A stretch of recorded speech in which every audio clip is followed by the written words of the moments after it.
Juvenil. Antes iba a grupo de vida, pero yo nada más cuento esos 6 años porque los años antes creo que todavía no se me había revelado reino, entonces eso no los cuento. Eh, y fue un cambio en mi vida entrar a la red juvenil, totalmente. Recuerdo que los grupos de jóvenes empezaron por ahí como el 2016. Yo iba como en segundo de secundaria para pasar a tercero.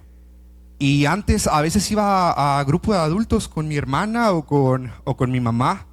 Por ahí las acompañaba. Y pues sí, o sea, siempre había temas, ¿no? En el día del grupo de vida, siempre había un tema, pero pues creo que se concentraban un poco más en los adultos, en los padres de familia o así. Y pues más que nada yo era como un acompañante que se sentaba ahí a esperar a que terminara para irme, ¿no? Con mi mamá. Pero en ese tiempo se abren los grupos y Angelita y Keren era el grupo más cerca de donde yo vivía. Entonces ellas me empezaron a invitar y me empezaron a invitar y me empezaron a invitar. Y pues yo recuerdo que de tanto que me invitaron, fui, pero me sorprendía porque me hablaban de cosas que no estaba acostumbrado a escuchar.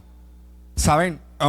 Pónganse en el contexto de una persona que va en la secundaria de alrededor de 14 años. ¿Qué era lo que yo escuchaba todos los días en la escuela? ¿Qué era lo que yo escuchaba saliendo de la escuela todavía a irte de callejero? ¿Qué era lo que escuchaba todavía en la calle? Entonces lo que hablaban ellas eran cosas que al principio no le entendía nada. O sea, yo decía, ¿de qué me están hablando? ¿Qué es esto? ¿Qué significa? ¿Con qué se come? Y recuerdo que ellas empezaban a hacer preguntas así como de que, ¿y qué vas a estudiar ahorita en la prepa? ¿Y después a qué carrera te vas a meter? Porque lo que quieras estudiar en la universidad, ve orientándote más o menos a qué prepa quieres entrar para que te proyectes a la universidad. Y yo así de que, pues voy a la secundaria como para andar pensando en cosas así, ¿no? Y recuerdo que Keren es un año más chica que yo y que me dijera cosas así, yo decía, esta niña, ¿qué onda? ¿Qué le pasa? Yo dije, a lo mejor yo creo que su papá es muy estricto o la hacían así para que en esta edad piensen esas cosas, ¿no? Y recuerdo que eran así, insistentes, insistentes. ¿Qué quieres ser? ¿Dónde te ves? Cuando tengas 25 años, ¿dónde te ves? Y cosas así. Y pues esas preguntas siempre en el grupo de vida, siempre. Hasta que un día dije, sí, ¿dónde me veo? ¿Dónde me veo? Porque tal parece que mi vida no lleva rumbo. O sea, ya empecé a abrir los ojos y dije, realmente creo que las veo muy direccionadas. Y cuando preguntan dónde me veo, pues no me veo en ningún lugar porque no llevo un rumbo en mi vida. Creo que por eso no me veo en ningún lado. Y me acuerdo que ya empezaba a participar de las preguntas de ellas, de dónde me veía, de qué quería estudiar. Me acuerdo que dije, voy a meterme a mantenimiento de estructuras petroleras porque yo quiero ser ingeniero petrolero y cosas así. No iba a la secundaria. Hoy es mi último semestre de ingeniería petrolera. Y, o sea, son cosas que me vuelan la cabeza porque son cosas que hablé en mi grupo de vida. Son cosas que me preguntaron mis sembradoras. Son cosas que ellas me decían, ¿dónde te ves? ¿Dónde te ves? ¿Qué quieres ser? Créele a Dios. Dios tiene un plan contigo.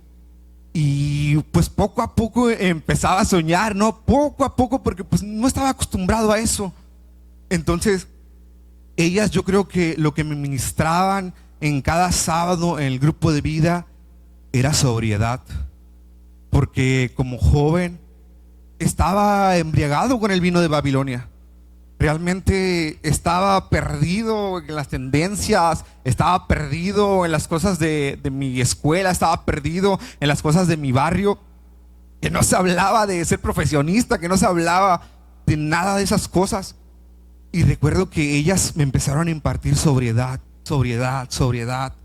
Te dejas de desintoxicar con el vino de Babilonia y empiezas a pensar de forma más seria, de forma más seria. Y ya empezaba a pensar otro tipo de cosas. Bueno, eso fue lo primero que me impartieron, cosas profesionales. Pero después ahí mismo, pues yo recuerdo de que decía, pues la iglesia está grande, yo creo que el pastor ha de evangelizar un montón. porque hay un montón de gente cada domingo, ¿no? Que iba, y yo decía, ala.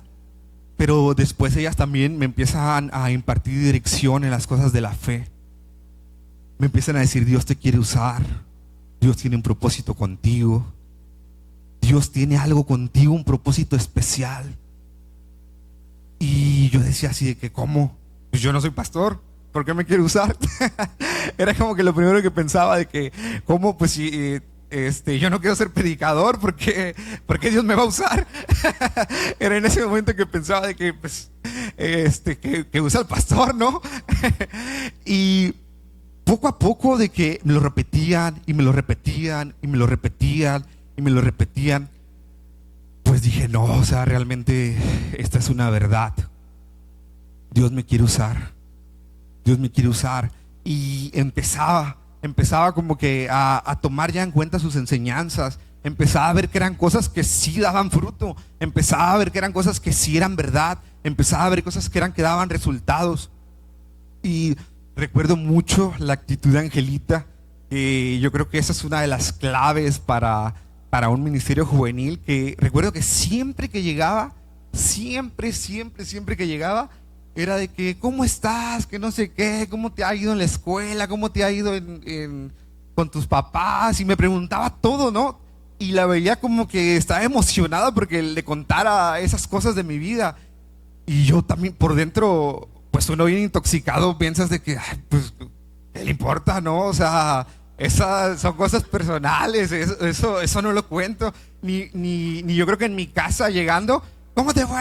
O sea, no me recibió tampoco tan así, tan eufórica.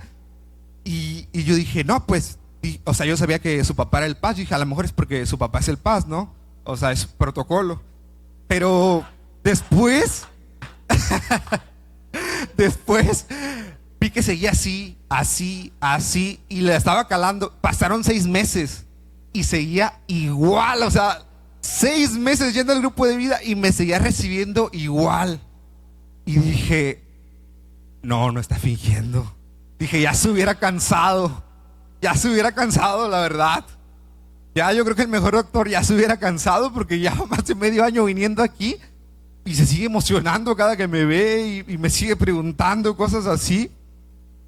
Y empecé a ver el amor de Cristo a través de mis sembradoras, porque en ese momento cuando recién llegas, pues quizás abres la escritura, pero no entiendes mucho lo que estás leyendo, se te complica, pero sus actitudes de tus sembradores traducen el corazón de Dios a las personas.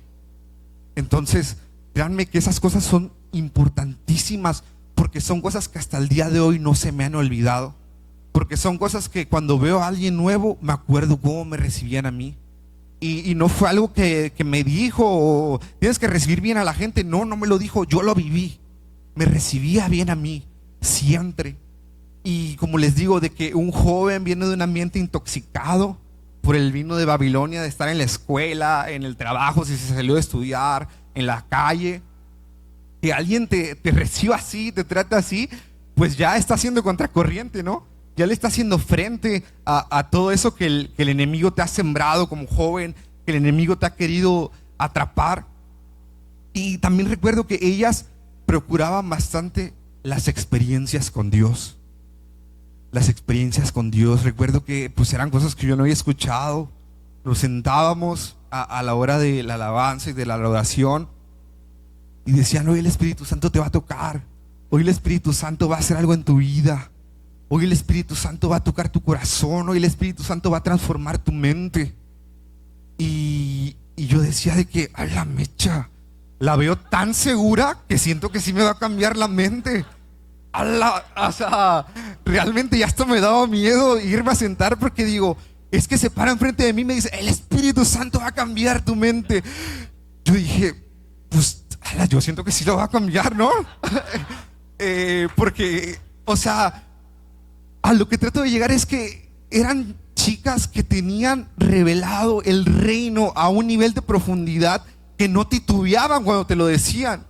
A un desconocido que en ese momento era, no titubeaban, que así con una seguridad, Dios tiene un propósito contigo, Dios quiere hacer algo contigo. El Espíritu Santo te va a cambiar. El Espíritu Santo te va a cambiar la mente. Es difícil a veces encontrar un joven que su cabeza esté sobria, que tenga un espíritu sobrio y que con esa seguridad te hable. Porque alguien que habla con esa seguridad es porque ya lo vivió. Nadie se lo contó. Para hablar con esa seguridad lo tienes que vivir. No, eso no se lo enseñaron, eso no lo aprendieron en una conferencia. Eso lo vivieron en carne propia para que te hablen así de seguras.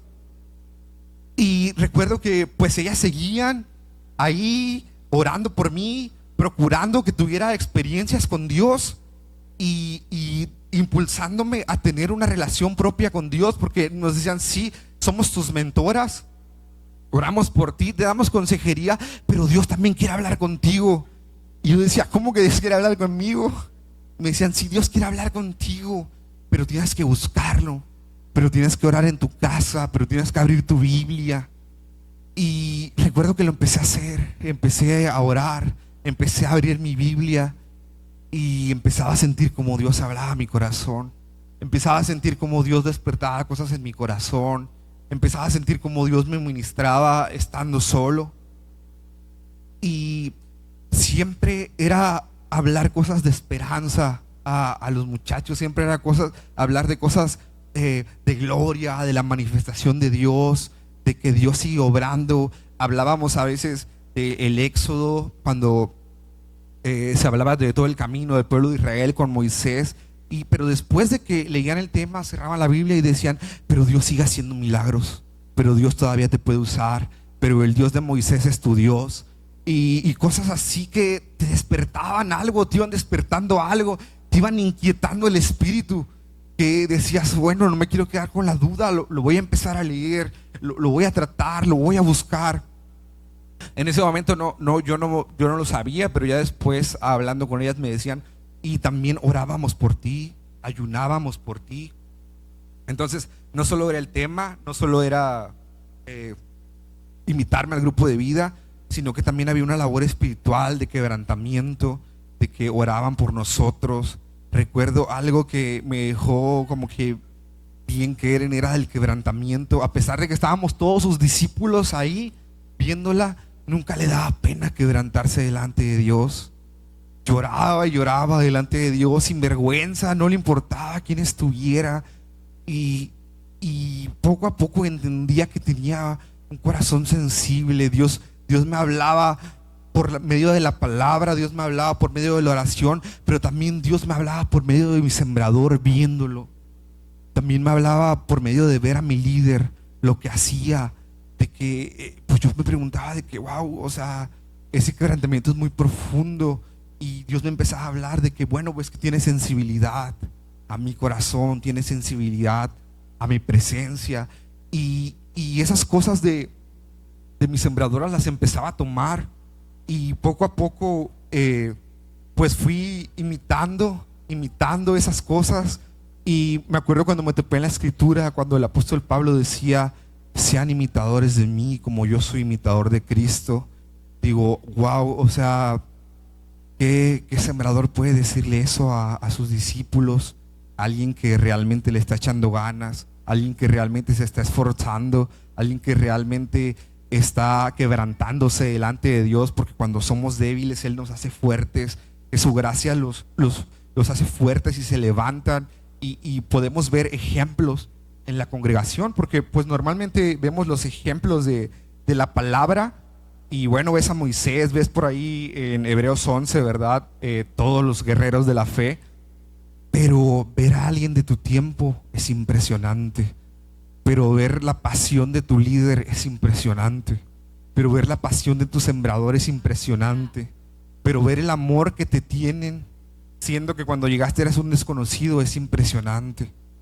Ver ese tipo de cosas te transicionan la mente, te llevan a saber que realmente las cosas espirituales son una realidad, son algo tangible, porque no son cosas humanas. Amar a un desconocido humanamente es difícil, pero son cosas que vamos obteniendo por medio de la experiencia con Dios, Después ya pues llegué a ser sembrador de grupo de vida y por ahí ya me empecé a forjar en el evangelismo. Y me acuerdo que cuando empezaba a leer la palabra, empezaba a leer los evangelios, empezaba a ver todo lo que Jesús había hecho por nosotros, las cartas de Pablo, que empezaba a explicar el evangelio a los gentiles, empezó a despertarse un interés en mí por compartir a los demás. Pero erróneamente, no sé si aquí hay líderes de jóvenes o personas que quieran abrir el liderazgo juvenil. Erróneamente pensé que probablemente era como que memorizar todo, porque me gusta leer. Creí que era así de memorizar todo y dar como que un excelente discurso. Y me di cuenta que eso no me funcionó cuando salimos a la calle a evangelizar, porque me quedaba en el hola y adiós la gente, ¿no? Y yo veía a mis compañeros, ¿no?, que se acercaban y la gente los recibía, que la gente se ponía a llorar así de la nada en la calle, gente que no los conocía. Y yo dije, ¿qué pasa? ¿Qué pasa conmigo? Recuerdo que ya nos despedimos, nos dio la noche, nos despedimos, me fui a mi casa. Pero mientras me fui a mi casa, me acuerdo que empecé a llorar en el camino y yo empecé a decir, Señor, ¿qué pasa? ¿Qué pasa conmigo? ¿Qué hay en mí? ¿Qué tengo de malo? ¿Por qué la gente no escuchó nada, ni el hola? Y me llevó un quebrantamiento profundo. Llegué a mi casa, me acuerdo que ni pasé por la cocina, directo a mi cuarto, a quebrantarme amargamente y llorar y estarle preguntando a Dios de qué sucedió. ¿Por qué mis compañeros de ministerio sí los escuchaban? ¿Por qué a mis compañeros de ministerio sí recibía el evangelio la gente y a mí no? Y me empezó a revelar Dios acerca de que son aspectos espirituales, de que el evangelismo no es un acto de elocuencia, sino que es un acto espiritual, y que si el Espíritu Santo no está contigo, no vas a alcanzar el alma de ningún hombre. Que los sermones de la mente alcanzan la mente, pero los sermones del Espíritu alcanzan el Espíritu. Entonces, después de ese quebrantamiento, le dije, gracias Dios, porque si hubieras permitido que evangelizara a alguien, hubiera creído que estaba bien, hubiera creído que así era. Pero el hecho de traerme una tristeza profunda y de llorar delante de ti, de que por qué no pasó nada, me hiciste ver que te necesitaba en este aspecto, de que debía de hacerlo contigo. Y ya cuando ya fui orado, ya le pedí al Espíritu que fuera conmigo, ya fue totalmente diferente. Las personas recibían el evangelio, las personas escuchaban, las personas hacían la oración de fe, las personas externaban las peticiones. Y me empecé a dar cuenta también que era un arduo trabajo. El evangelismo también no era cuestión de salir y entregar folletos. Me di cuenta que el evangelismo no era de llegar y parar a alguien y decirle, hey, ¿tienes un minuto para hacer una oración? Cristo murió.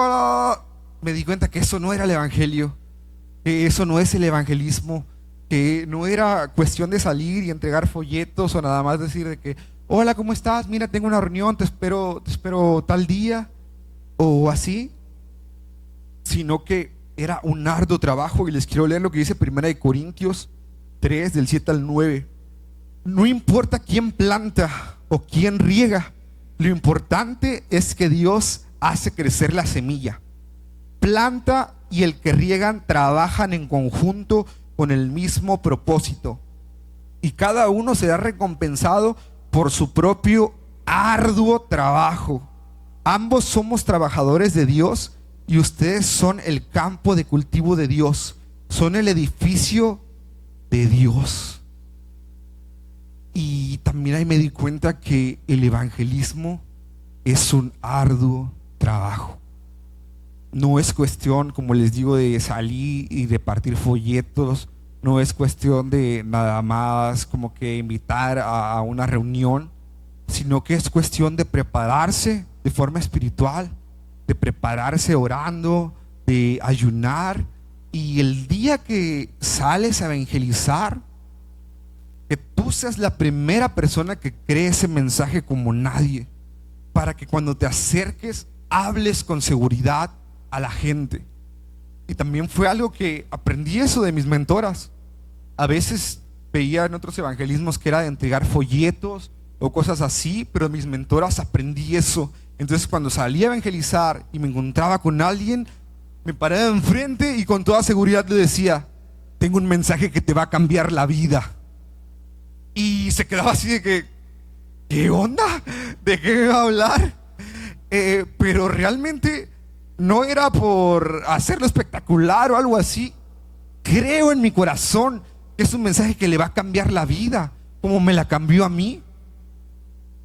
Y que tú vayas con esa certeza de lo que Dios puede hacer en la vida de alguien, cambia mucho el panorama. La gente totalmente, su respuesta es diferente a que si vas con un folleto temeroso de que, ay, hola, no le quiero quitar mucho tiempo, mire, aquí le traigo un mensajito de fe y espero que lo pueda leer en su casa y Dios quiere algo con usted. Y así no se predica el evangelio. Realmente eso lo aprendí porque me gustaba mucho leer a Pablo y aprendí que así no se predicaba el evangelio.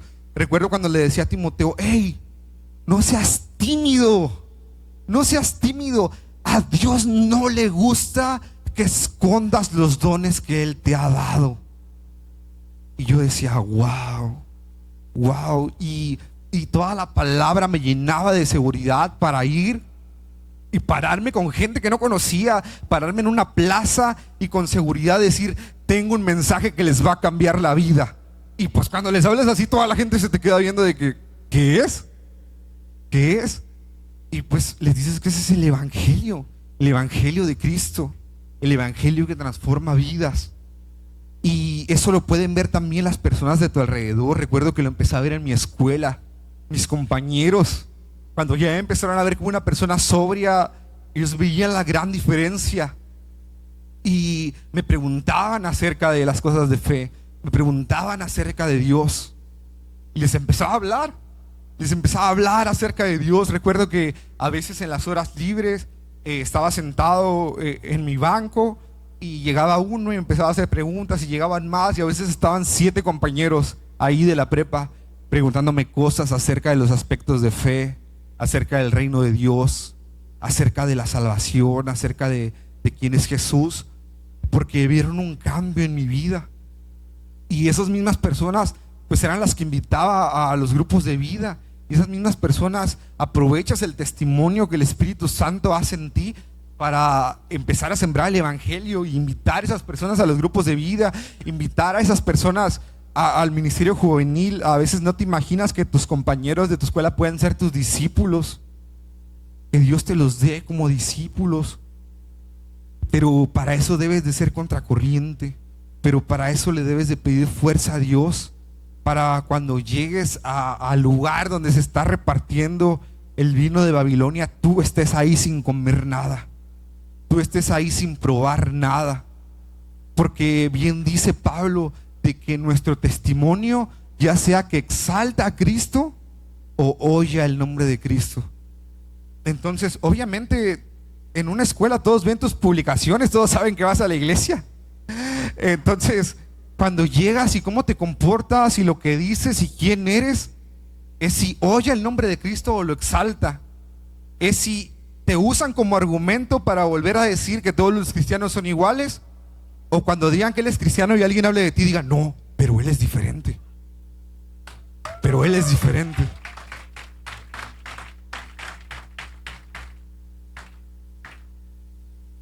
Recuerdo que me hacían al principio, mis compañeros no me creían, me hacían muchas bromas, pero cada que salía le pedía fuerza a Dios.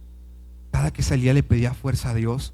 Porque antes pues sí era una persona con una personalidad muy pesada con mis compañeros. Y cuando pues Dios me empezó a hacer un pacificador, manso, tranquilo, pues no me la creía, ¿no? Y me acuerdo que pues como sabían que no podía contestar nada, aprovechaban. Y recuerdo que cuando salía de la escuela yo decía: ah, Dios, ¿qué estoy viviendo? Recuerdo que empezaba a caminar por la calle de la prepa y me ponía a llorar. Y me ponía a llorar. Me acuerdo que me ponía los audífonos, ponía la alabanza y empezaba a orar a Dios. Y me ponía a llorar, iba caminando llorando de que Dios, casi hoy se me sale el viejo hombre. Hoy sí me molesté bastante. Y la verdad, estuve a nada de contestarle. Pero gracias, Espíritu Santo, porque me detuviste. Porque mi falla de carácter pudo haber destruido el testimonio que durante meses has construido en mí. Y recuerdo que me ponía a llorar y siempre recordaba la crucifixión, recordaba cosas de Cristo, de que digo, bueno, mi maestro me enseñó a aguantar, mi maestro era aguantador, a la persona que estoy siguiendo era aguantador. Recordaba el capítulo de Marcos donde le tapaban la cara, lo escupían y lo cacheteaban y le decían, profeta, profetiza, ¿quién te está golpeando? Riéndose. Y recuerdo, eso me venía porque eran sus comentarios burlones en la escuela y los golpes y los empujones. Yo decía, tengo que aguantar, tengo que aguantar. He aprendido esto de mi maestro, aguantar, aguantar, aguantar. Y tarde o temprano, pues eso da fruto. Porque en un momento, pues ellos ya aceptaron mi vida de fe. Y fue eso que me empezaron a preguntar acerca del evangelio. Que me hablaban en las noches y me decían, se acaban de llevar a mi mamá a la ambulancia, ¿puedes orar por mí? ¿Puedes pedirle a Dios por mí? Me siento, a veces las personas que no te imaginas de la escuela hablaban en las noches de que me siento muy triste, realmente una tristeza profunda. ¿Puedes orar por mí?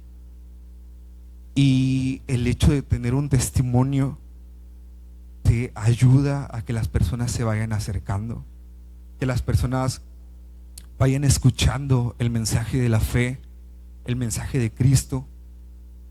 Y después pues ya empezaba a tener discípulos, las personas empezaban a ser discípulos y era estarlos visitando y era recordar constantemente cómo mis líderes me visitaban a mí y me acordaba. A veces cuando me cansaba yo decía, no, mi líder no se rindió conmigo. Mi líder no se rindió conmigo, no me puedo rendir. Es algo que me ha enseñado. Es algo que mis líderes me enseñaron, de que no me puedo rendir. No me puedo rendir con estas personas. Así como Dios tiene un propósito conmigo, Dios tiene un propósito con él. Y porque Dios tiene un propósito con él, yo no me puedo rendir. Yo no me puedo rendir con esa persona, porque Dios tiene un propósito con él. Y así fuimos creciendo en evangelismo poco a poco. Angelita me dijo, cuando abres un grupo de vida, si le echas ganas, en un año el grupo de vida se vuelve su red. Y yo dije, wow, o sea, dije un año, dije, no sé si se pueda lograr. Pero recuerdo que teníamos una meta, dijimos, bueno, vamos a creerle a Dios. Al fin, pues quien hace la obra es el Señor. Nosotros nos vamos a disponer a servir incansablemente, pero quien hace la obra es el Señor. Y nos dispusimos a servir a Dios. Y al año sí se hizo una subred, el grupo de vida. Pero ese es un consejo de lo que en la temática de nuestro congreso, cuando tienes objetivos, ayuda al aceleramiento. Porque si no sabes para dónde va tu liderazgo, si no sabes para dónde va tu grupo de vida, van a pasar los años y ese grupo de vida va a seguir siendo grupo de vida. Tristemente me tocó ver grupos de vida que desde antes de que yo empezara ya eran grupos de vida, y llegamos para la gloria de Dios a la subred, y esos grupos de vida de jóvenes seguían siendo grupos de vida, seguían siendo grupos de vida. Entonces algo que te ayuda a acelerarte es tener objetivos, porque si no tienes un objetivo, pues ¿para qué le vas a creer a Dios? No tienes algo por qué creerle a Dios. Entonces solo es como que estás sábado tras sábado, tras sábado, tras sábado, tras sábado, pero pues como dice Pablo, es como que estás dando golpes al aire. No tienes pasos que tienen propósito. Entonces, un consejo para el aceleramiento es tener objetivos, tener objetivos, tener objetivos y creerle a Dios. Como les dije, el trabajo es arduo. Nosotros, el Señor nos llevaba a evangelizar tiempos prolongados, a evangelizar seguido, a estar insistiendo de que, bueno, Dios nos puso en este lugar, le creemos por este lugar a Dios. Dios nos puso en este lugar, le creemos por este lugar a Dios. Porque a veces cometemos el error de decir, bueno, es que mi colonia está bien difícil. Bueno, es que los chavos de donde vivo no quieren nada con Dios. Créeme que si le preguntas a los líderes, la mayoría de los líderes de jóvenes no querían nada con Dios y hoy están aquí. Entonces, a veces no es el lugar, a veces no nos podemos quejar de donde Dios nos colocó, sino que le debemos de creer. Porque si leemos la palabra, a lo largo de toda la palabra, ninguna tierra que Dios le asignó a alguien era fácil. Ninguna de las tierras que Dios les asignó a sus siervos era fácil. Todas tenían sus desafíos diferentes contextos, diferentes culturas, diferentes lugares. No estoy diciendo que todos tengamos el mismo desafío, pero todas las tierras tienen sus desafíos. Y que tenga esa tierra un desafío, pues también te da algo por qué creerle a Dios.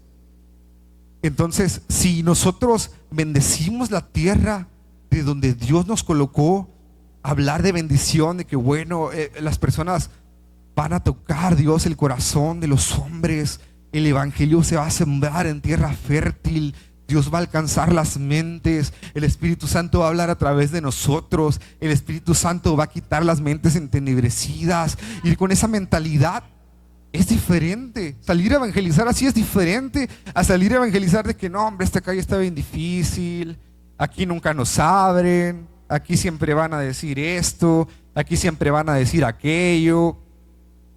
Pues es que si descuidas tu tierra y no hablas nada bueno por tu tierra, pues te va a producir puros espinos y cardos, porque nunca la has trabajado.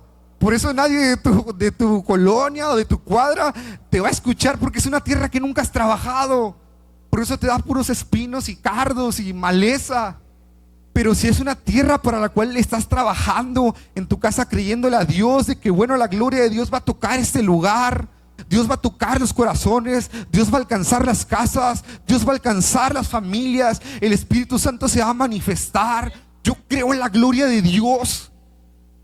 Como Josué y Caleb, hombres de espíritu diferente, que le creen a Dios a pesar de las tierras difíciles. Dices, bueno, Dios me plantó aquí, aquí le creo a Dios. Porque muchas veces, créeme, no es el lugar, eres tú. Entonces, si no le crees a Dios en tu colonia, difícilmente le vas a creer en China o a donde te mande. Primero le debes de creer a Dios en donde tú estás, en donde te ha puesto en este momento. Porque ahí te vas a dar cuenta que realmente cuando tú le crees a Dios, Él obra sin importar el lugar. Él obra sin importar el lugar. Porque sabemos que para Dios no hay nada imposible, pero a veces nuestra falta de fe no permiten que las cosas avancen. También que hasta que te dispones a servir a Dios, se te revela el reino. Y es algo que he aprendido aquí en mi casa. Hasta que te dispones a servir a Dios, se te empieza a revelar el reino. Y empiezas a hablarle de reino a los demás. Y empiezas a decir, yo soy un ciudadano del cielo. Yo soy un representante de Cristo en esta tierra. Yo creo que Él va a venir. Yo predico el evangelio porque Él me dejó una labor aquí. Porque Él me encargó a sus pequeñitos. Porque Él me encargó esa labor ardua. Porque el Señor me puso a edificar su iglesia. Y es importante que cuando somos lanzados al liderazgo, vayamos con ese entendimiento. Porque no es lanzar por lanzar y no es edificar por edificar. Siempre hay que edificar de forma sólida. Yo creo que el mejor momento para edificar es en el ministerio juvenil, es en ese momento de secundaria, prepa, para cuando llegan a la universidad Ya tú te adelantaste en la secundaria y en la prepa, ya les impartiste reino. Porque cuando llegan a la universidad, la vida profesional empieza a absorber, y la vida profesional es absorbente.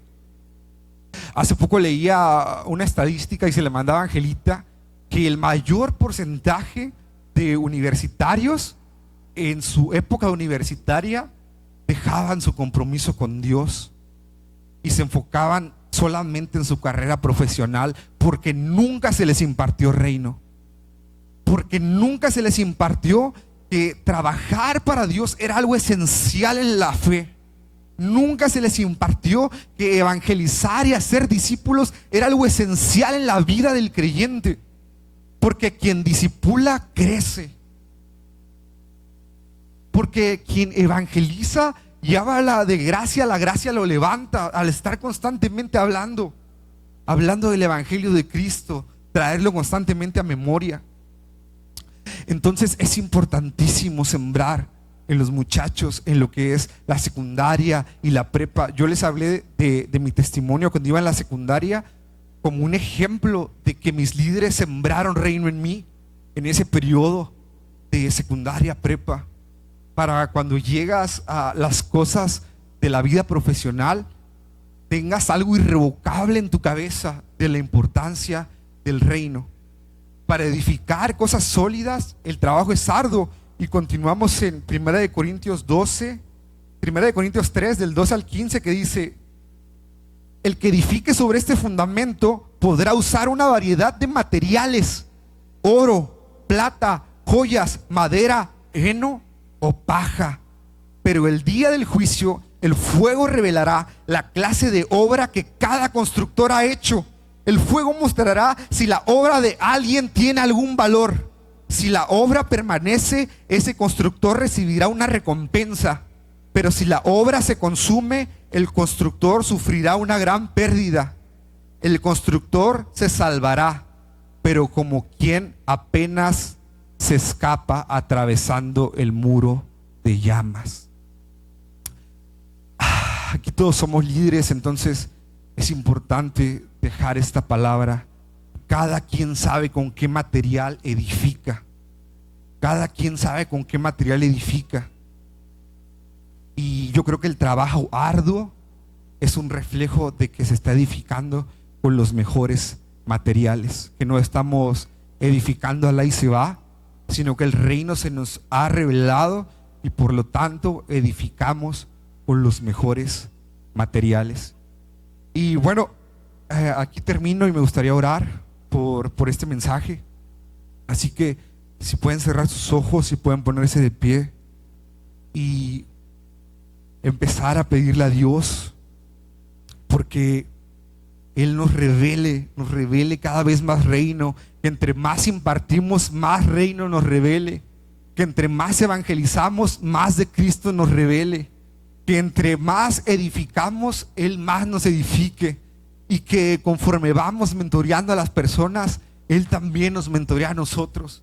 Esas palabras de gracia que le damos a nuestros discípulos a veces también son para nosotros, porque no estamos hablando a nosotros, es el Espíritu Santo a través de nosotros. Padre, te doy gracias por la vida de cada una de las personas que están aquí, por cada uno de tus siervos fieles a tu obra.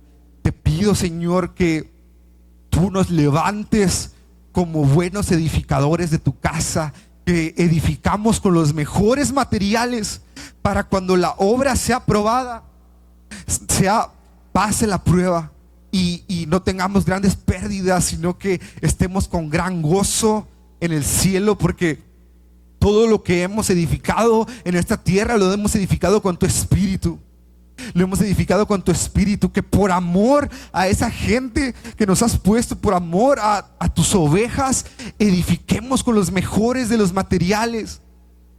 Que tengamos un compromiso profundo con la lectura de la palabra para edificar con los mejores materiales. Que tengamos un compromiso profundo con la vida de oración para edificar con los mejores materiales. Que tengamos un compromiso profundo con buscar experiencias con el Espíritu en nosotros y nuestros discípulos para edificar con los mejores materiales. Que sean materiales que están ahí por siempre y que cuando sean probados pasen la prueba. Señor, permítenos ser instrumentos de gracia en esta generación, que así como David se sembró en su generación, nosotros nos podamos sembrar en la nuestra. Señor, danos un testimonio. Recuérdanos que nuestros discípulos nos están viendo y que aunque ellos te deben de ver a ti, también recuérdanos que siempre viene a la persona que está al frente. Por eso permítenos reflejarte con claridad, no como un espejo opaco, sino como un espejo claro que refleja a Cristo. Señor, trae sobriedad a los líderes de cada ministerio, para que puedan impartir sobriedad a los demás.